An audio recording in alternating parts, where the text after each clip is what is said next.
Hi everyone, my name is Fiona. We're a group of Berkeley MN students working on temperature-controlled 3D cryoprinting with Dr. Rubinsky and PhD candidate Linnea Warburton. We all know someone who might be suffering from kidney, liver, heart or lung disease. These patients have to join a waitlist for organ transplant, and today I'm going to talk to you about some technology that might eventually give patients a new option. As of 2022, there are over 106,000 people on the national transplant list in the US, with over 42,000 transplants performed last year. That number is growing daily because there are just not enough people donating their organs for patients needing a transplant. In 2021, approximately 6,000 people died on the waiting list, hoping for an organ that never came. One of the main problems associated with organ transplant is that the organ must be conserved between the time it is harvested and the transplant. Here we have our 3D cryoprinter. This printer is very similar to your typical 3D printer, but we have modified it to print tissue scaffolds. The structure is printed at a negative temperature maintained by a cooling bath. Our 3D printed tissue is composed of viable cells and is potentially biocompatible. After printing, our scaffold can be conserved in a freezer to be easily transported in the future. The structure is printed layer by layer. This way, the material at the tip of the nozzle is extruded at an identical temperature for each of the layers. This allows us to print tall 3D structures. Ice crystals are created during the freezing process. After thawing, they leave a porous structure similar to live tissues. Let's go over the protocol for using the printer. The first step is that the bioink needs to be prepared. It is a mixture of sodium alginate, collagen, cryopreservants, and cells.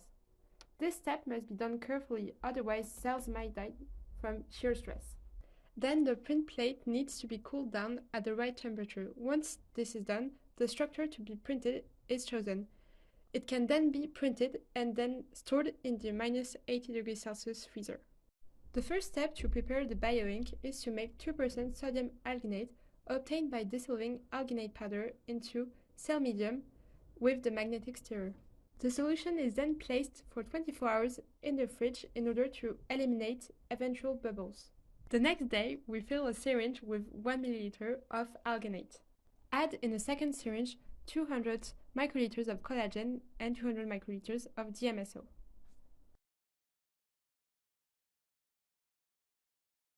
Finally, mix thoroughly the two syringes around 40 times using an adapter. The final step in the preparation of the bioink is adding the cells. After having passaged them, and once you have obtained the cell pellets, take out 600 microliters of cell culture medium and add it to a new syringe.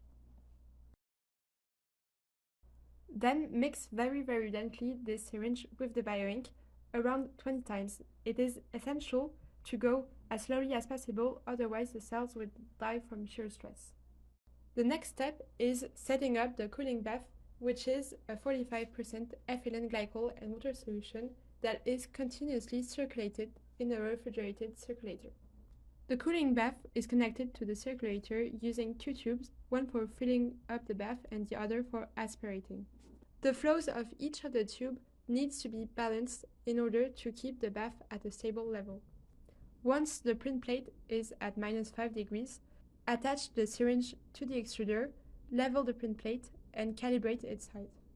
After having chosen the shape of your choice, the printer will start printing. After each layer, the print plate descends further into the cryogenic bath, keeping the temperature at the nozzle fixed. In closing, there are many implications to this technology.